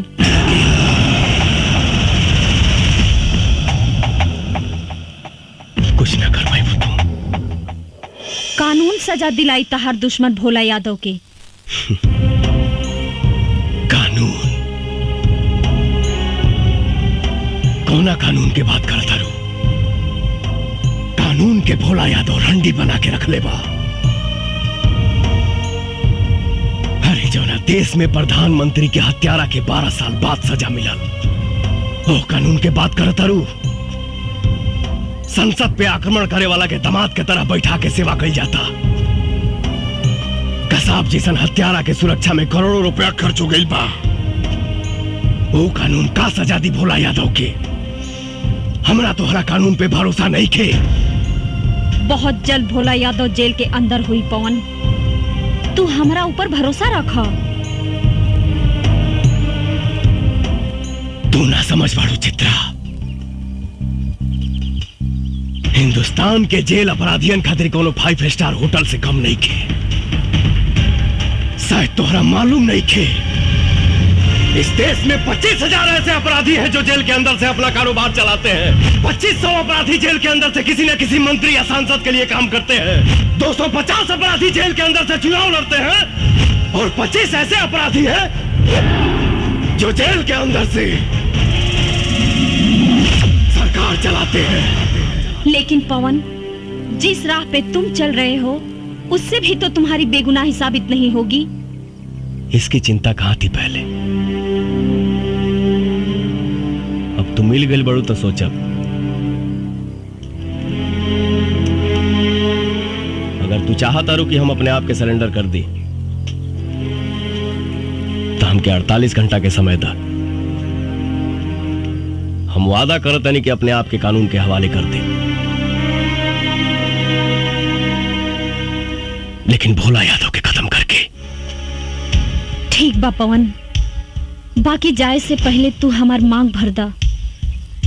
कहे से कि कानून के राह में शायद तू हमार गोली के निशाना बन जा और हम तहार विधवा बन के जियल चाहता नहीं। कैसे तुहार मांग भर दे चित्रा? हम तुहार सौतन लाइल बानी। सौतन? हाँ, एकरा से बियाह कइले बानी हम। एकरे मांग भर ले बानी हम। अब तो बस खून, खून, बस खून। तो पवन, यही सिंदूर से तू हमरो मांग भर दा। तहर इस सौतन के साथ समझौता करके जी ले।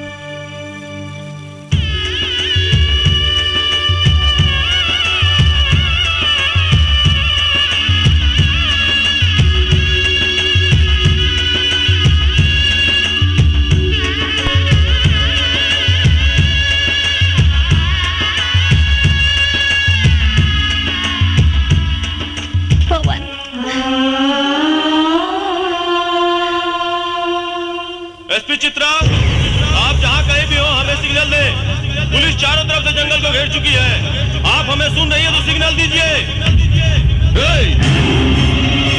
बहुत देर से देखत बानी तोहन का प्रेम लीला।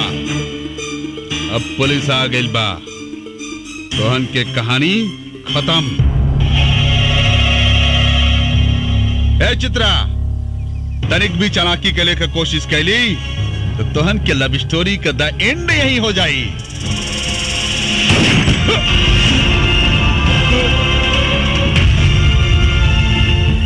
रामायण साला दोगला पुलिस वाले पर गोली चलाता है।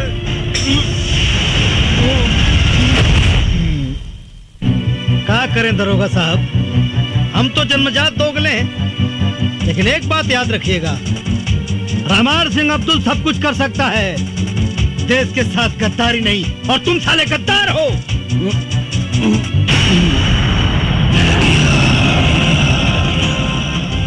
राजपूत के वादा बा 48 घंटा में मिला।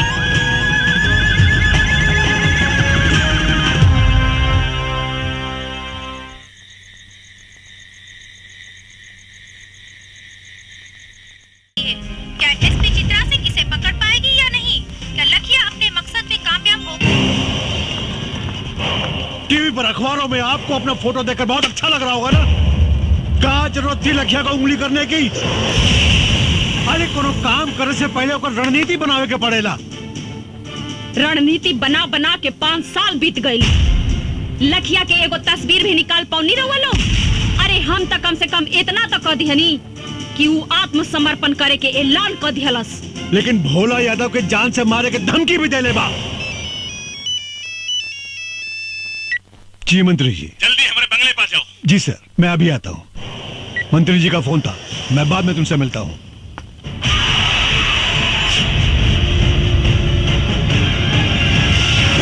नेताजी शहर के पूरे दीवार पर लिखा गईल बा और पर्चा भी बटा गईल बा।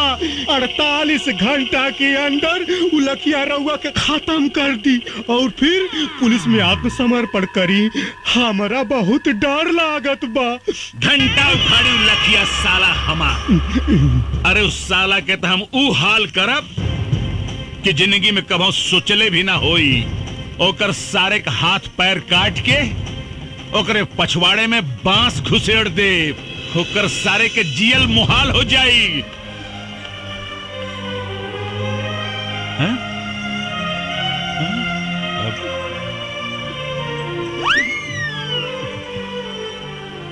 अरे का कह रहल बाड़ू? रउआ के जान के बड़ा खतरा बा। भगवान रउआ के रक्षा करी। हम ओकरा खातिर भगवान से मन्नत मांग ले बानी। चली हमरे साथे मंदिर चली। अरे पगला गेल बाड़ू का? अरे हम कोनो मुर्गी बकरा है जौन लखिया ससुर आई और हमरा के काट के चल जाई। रउआ तो हमार कोनो बात ना माने ली। अरे हम पहले अपन बेटवा खो चुके, अब अपन मांग के सिंदूर ना खो सकेली। हे भगवान। नेताजी, भाभी जी जब कहते बानी तो चली चल के दर्शन कर ली मंदिर में। ठीक बा, चली आई। कहाँ जा रहा बानी सर? मंदिर। रउआ के 48 घंटा सुरक्षा में रहे के होगी। काहे? रउआ पर खतरा मंडरा रहल बा। कब तक रही खतरा? 2 दिन तक, सिर्फ 2 दिन। सीएम साहब से बात हो गई बा, पूरा इलाका के सील कर दिया गई बा। कमांडो फोर्स आ रहा बा, हेलीकॉप्टर से पूरा जंगल के सर्च कर जा रहा बा। अब वो लखिया के खात्मा 100% निश्चित बा सर। अब देखा रहुआ सर, हमरे मोतिहारी जिला के राहत के सांस मिली, राहत के। तो ठीक बा, रवो हमारे साथे मंदिर चली। हाँ, सरकार खाली 48 घंटा के बाद बा, काहे जान जोखिम में डालत हई। कहीं तो फोन करके शंकर भगवान के यहीं बुला ली, यहीं दर्शन कर ली। का बकरा है तू रे? सरकार मतलब पंडित जी के घर में बुला लेता नहीं और पूजा पाठ यहीं जे कर ली। अब सर ये बिल्कुल ठीक कर रहा बा, बिल्कुल ठीक कर रहा बा। तो ठीक बा, पंडित जी को बुलाए ले, पूजा यही हो जाई। अरे बाप रे, अरे बाप रे बाप। का भइल? अरे हे रानी, हे देखा का छपल बा हो। का छपल बा? छपल बा दारू पिए से 500 आदमी बीमार, 300 का लीवर डैमेज और 200 का किडनी डैमेज। तो यही नाते तो हम कहेली कि दारू पियब छोड़ दी, बाकी आप हमार बात सुने ली कहा। अच्छा, और नहीं तो का। हाँ ठीक बा। बंद माई का बंद। हमार दिमाग डिस्टर्ब हो गई। आज के बाद बंद बंद बंद बंद। हाँ? एकदम बंद बंद बंद। हम आवतनी। अरे ये हमारा रसगुल्ला, ये भोरे भोरे सच के का आवाज आता रू। हम मंदिर जाता नहीं। अच्छा, कितना दिन से मंदिर मस्जिद में जाके देवी देवता से मन्नत मांगत रहनी कि रउआ जौन दिन शराब पियब छोड़ दे, वो दिन हमार जिंदगी के सबसे खुशी के दिन हुई। अच्छा हाँ, और आज भगवान हमार सुन लेहलन। हम जाता नहीं। अरे नास पीटी, एक बात बताओ, तो के कहलस कि हम शराब पियब बंद कर देनी? हे भगवान, अब ही रउआ तो कहने की का कहनी हो? आज से बंद, आज से बंद। ये जानो, इधर आओ। हम ना कहनी है कि शराब पियब बंद, हम कहनी है इस साला कमीना अखबार घर में आज बंद। चल घर के अंदर। झलक दिखाए के मंदिर आ जात है, शराब पियब बंद।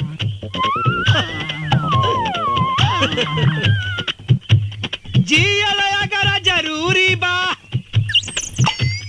तो पियला बहुत जरूरी बा।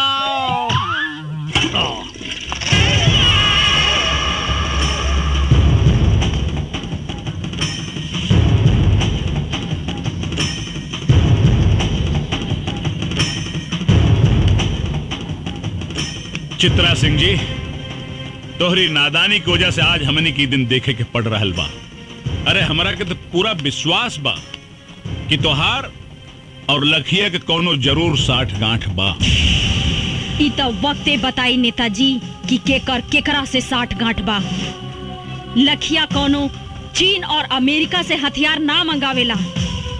ये तो आप लोगों का शासन प्रशासन ही इतना कमजोर है कि आप लोगों के हथियार से आप लोगों से ही लड़ रहा है। चित्रा! चिल्लाई मत, खाली जवाब दी। अगर लखिया पुलिस से टक्कर ले रहल बा तो ओकरा पास हथियार आवेला कहां से? तुम्हारे कहने का मतलब है कि प्रशासन उसे हथियार सप्लाई करता है?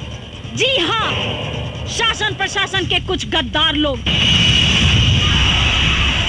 जिनका पर्दाफाश बहुत जल्द होगा।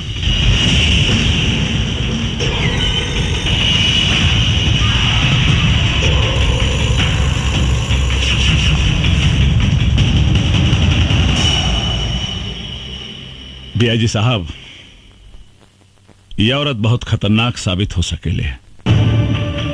एकरा के कुछ करे के पड़ी। सर आप चिंता मत करी, एक करता हम वो हाल करब कि केहो के जिंदगी भर मुंह दिखाए लायक न रह जाए।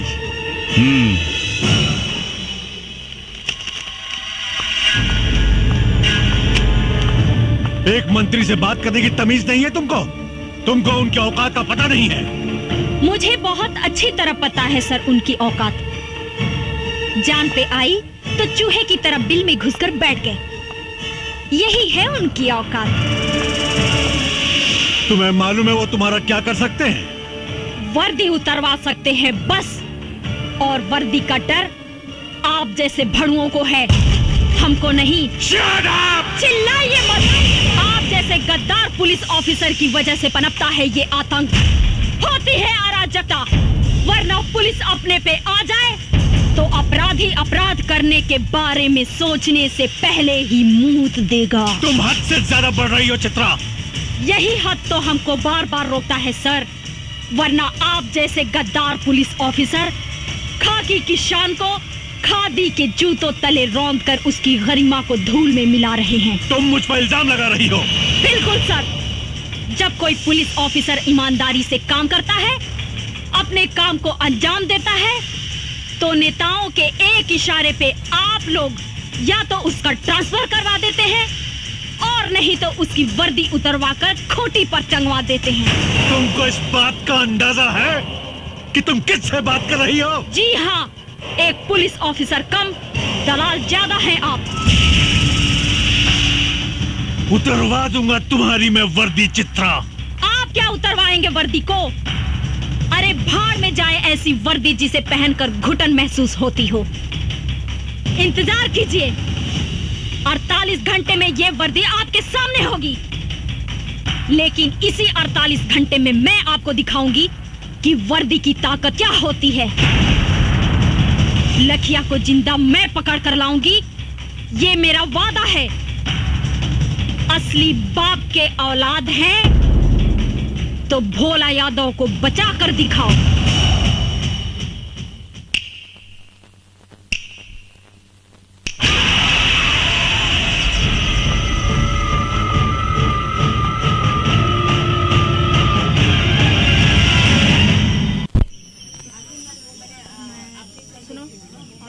अच्छा, कैमरे की लेंस आ रहा है, सही से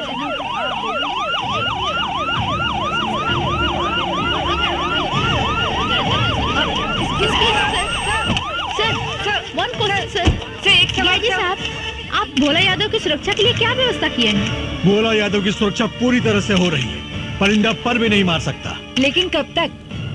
बहुत जल्द हम लखिया को जड़ से खत्म कर देंगे। हमारी पूरी पुलिस फोर्स लखिया को युद्ध स्तर पर ढूंढ रही है। आप लोग चिंता मत कीजिए, बहुत जल्द हम आप लोगों को एक गुड न्यूज देने वाले हैं। लखिया का खात्मा तो होकर रहेगा, मैं उसे खत्म कर दूंगा। एक्सक्यूज मी सर। एसपी चित्रा सिंह जी, कहाँ बा लखिया? लखिया तो जंगल में छिपल बा, फिर तू यहाँ का कर रहल बाड़ू है? बतावे आइल बनी कि मुस्तैद रहिया बड़ा ही खतरनाक खिलाड़ी बा लखिया। आंख से सुरमा निकाल लेवेला और आंख के पता भी ना चलेला। लखिया के खाल खिंचवा के ओकरा में भूसा भरवा दे। तू हमरा के चीन्हे लो ना। ये तो वक्ते बताई कि केकरा के खाल खिंचवाई। तहरा बात में तो लखिया के प्रति बड़ा हमदर्दी दिखाई देता। राउर आंख के दोष बा, राउर नजर खराब हो गई बा, चश्मा लगवा ली। तभी से बात करा। और एक बात याद रखा, 2 घंटा बचल बा तारा के लखिया के गिरफ्तार करे में। अगर तू गिरफ्तार ना कैलू तो तोहार भी हम हुए हाल करब। जवन एसपी पवन सिंह के कैनी यही ना? चुप काहे हो गई? वर्दी के ताकत और वर्दी के औकात आपका जाने नी, हम जाने नी। डीआईजी साहब, जौना लखिया के रउआ लोग एगो तस्वीर तक हासिल ना कर पौनी, आज हम ओकरा साक्षात गिरफ्तार करके ले आइल बनी। कहाँ बा लखिया? तारा जेब में ना, राउर बाप भोला यादव के स्वागत में बा, चल के देख ली।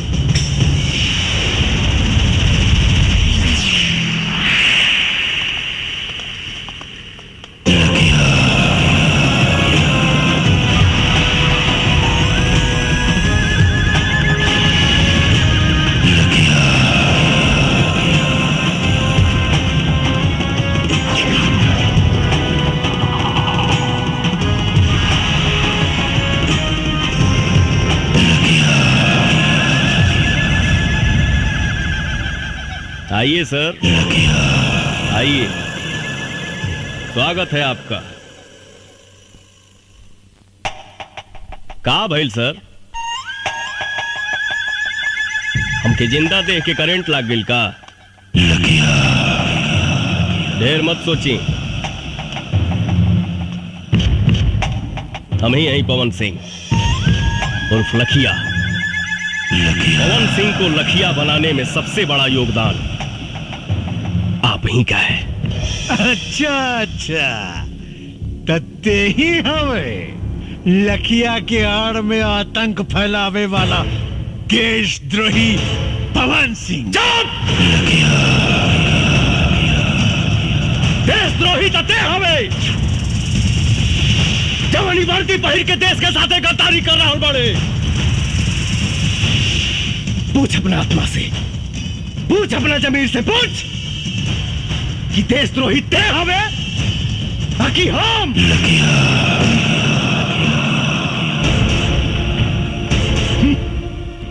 रस्सी जल गई मगर ऐठन ना गई।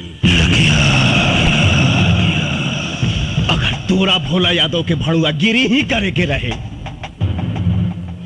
तई वर्दी उतार के करते। पवन सिंह, चिल्लाओ मत।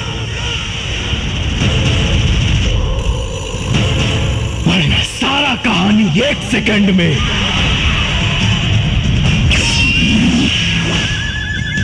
खत्म कर दे।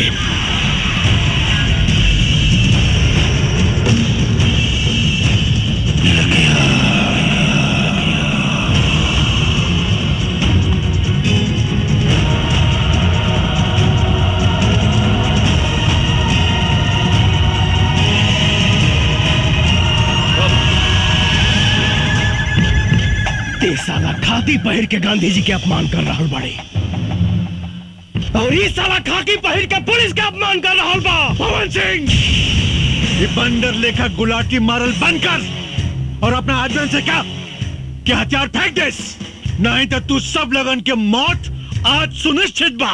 हे डिया जी, है ये भाषणबाजी बंद कर और बाहर से फोर्स मंगाओ और खत्म कर सारे के, खत्म कर। खत्म तो हम तोहरा के करब रे। संसद में बैठ के देश का सौदा कर रहा बा। रुक जा पवन सिंह, नहीं तो गोली मार दे। अरे तो मुंह का दिखाता रे, मार गोली मार। शेरनी के दूध पियले बानी, पवन सिंह के मारे ला करेजा चाहिए। भोला यादव के कुत्ता ओकर फेंकल रोटी खाए वाला साला हमरा के का गोली मारी।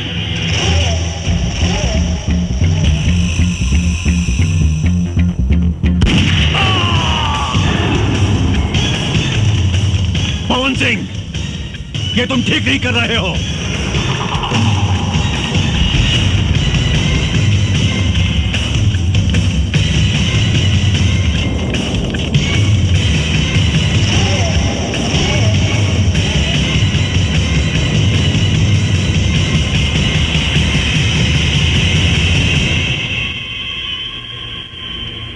एसपी पवन साहब, आप ही लखिया हैं?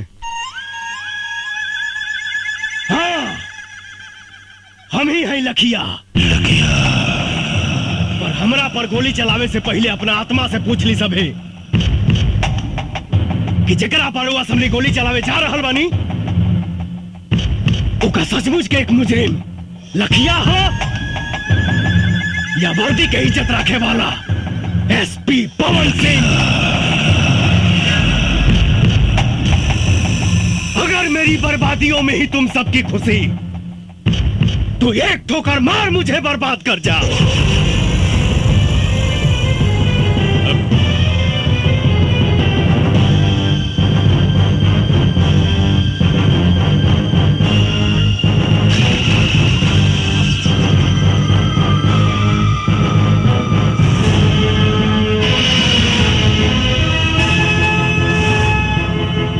सर, हमने आपके जैसा ईमानदार पुलिस ऑफिसर नहीं देखा सर। हम आपके ऊपर गोली नहीं चला सकते सर।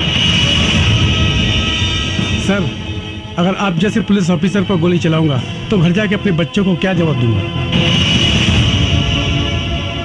आप पर गोली चली तो हिंदुस्तान में भ्रष्टाचार और आतंक खत्म कर देने वाला आप जैसा ऑफिसर बनने की कोई भी हिम्मत नहीं करेगा सर।